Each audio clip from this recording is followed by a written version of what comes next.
Gvern nazzjonalista mhux biss ilu 24 sena jwijat li jagħlaq il-Power Station tal-Marsa, iżda ilu wkoll mill-inqas 5 snin li ntrabat mal-Unjoni Ewropea li kif jgħaddu l-20,000 sija ta' operat, il-Power Station tal-Marsa ma tibqax topera. Iżda tul dawn is-snin il-Gvern m'għamel l-ebda pjan u issa l-Enea Malta qed tgħid li ma tistax iżżomm din il-wedda. 3 mill-4 tiċmini fil-Power Station tal-Marsa qabżu l-20,000 sija ta' operat, imma xorta ser jibqgħu joperaw.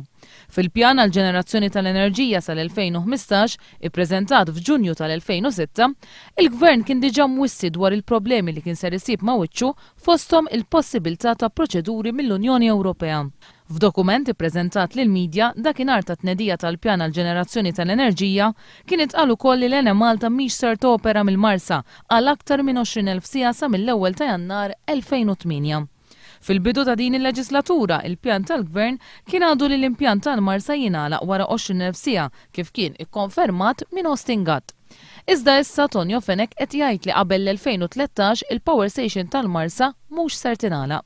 L-Enea Malta qed tgħid li t-tort ta' dan id-dewmien huwa tal-Partit Laburista għaliex jikkritika lil BWSC u l-Power Station il-ġdida f'Dellimara damet biex tinbena.